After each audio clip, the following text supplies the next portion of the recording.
Now we're going to talk about quantum numbers. So, quantum numbers are functionally the address for our electrons. And it tells us the energy level, the type, and the shape of the electron orbitals, and also the electrons within it. So there are 4 that we need to go through the principal quantum number, or n, the azimuthal, or sometimes called the angular quantum number, the magnetic quantum number, and the spin, or magnetic spin number. So first is n, the principal quantum number, and this just represents the energy level of the electron, and it can have any value from 1 up to infinity of any whole number. Okay, so it starts with n equals 1, and then n equals 2, 3, 4, and it's just showing you that the energy level. So higher n, higher energy level. And if you look at the periodic table, the period number, so row 1, row 2, row 3, represent these different n levels, n1, n2, n3, and so on. L, the azimuthal quantum number, tells you what type of orbital it is. So it can have any whole number value from 0 to n minus 1. So if n equals 1, L can be 0. If n equals 2, L can be 0 or 1. If n equals 3, L can be 0, 1, 2, and so on and so forth. Now, realistically, you're only going to get up to L equal to 4, or is L equal to 3, and you'll see why in a second. It describes the shape of the orbital, or the type of orbital. It's called the shell. Okay, so the type of orbital, this is called the shell. So L equals 0 means it's an s orbital. L equals 1 means it's a p orbital. L equals 2 means it's a d orbital, and L equals 3 means it's an f orbital. You should probably memorize this. Okay, this is very important to know what L values correspond to what shells. S, P, D, and F. So let's talk a little bit more about those. So the S, or sharp, now the names mean absolutely nothing to me. They're nonsense to me. It's just tradition how they're named.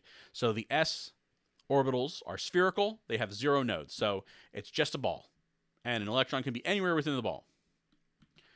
A p orbital, P for principal, is a dumbbell shape, and it has 1 node.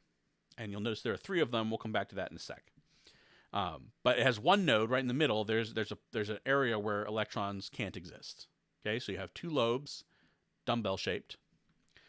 D orbitals, diffuse, are clover shaped, and they have 2 nodes.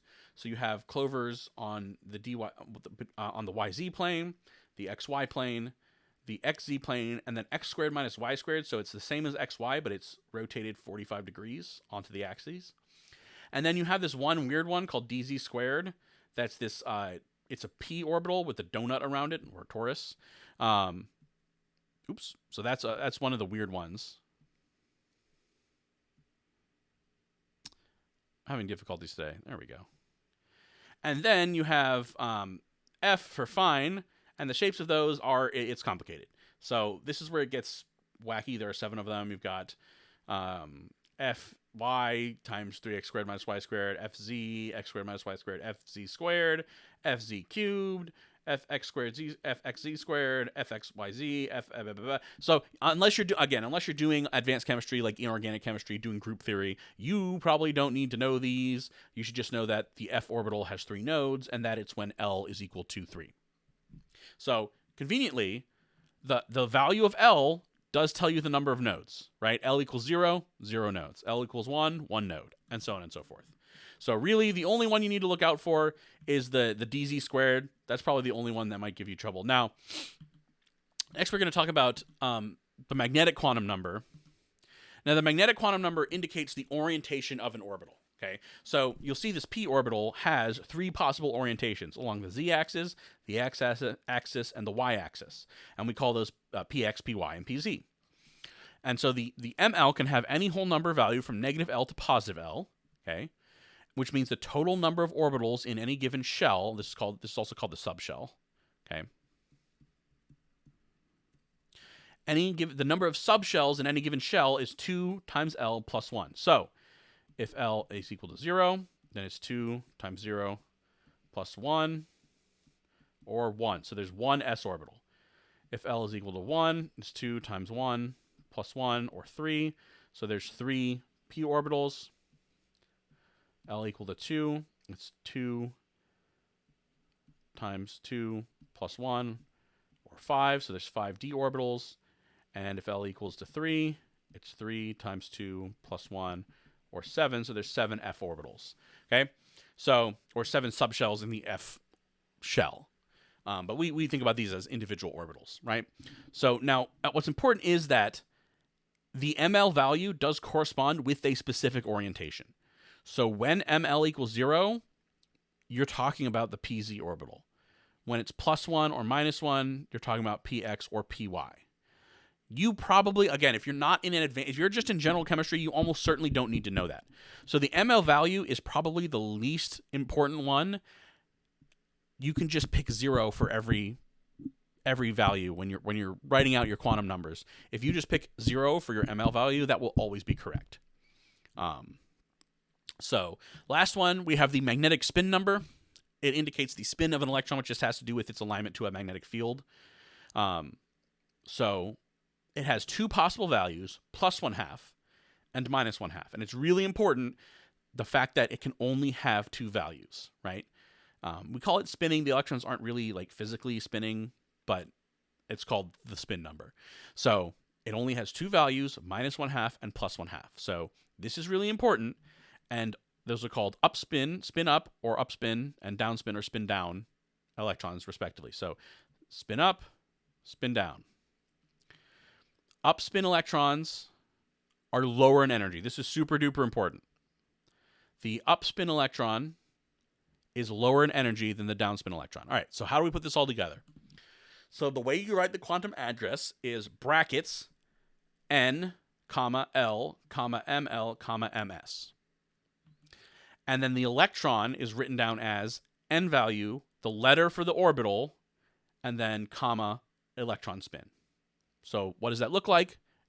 And you don't, when you're describing the electron itself, you don't state ml. So an electron with a quantum address, 3, that's the n, 2, that's the L, right? So L could have any value from 0 up to n minus 1, so it's 2, so that's fine. ML equals 0, and then plus 1/2.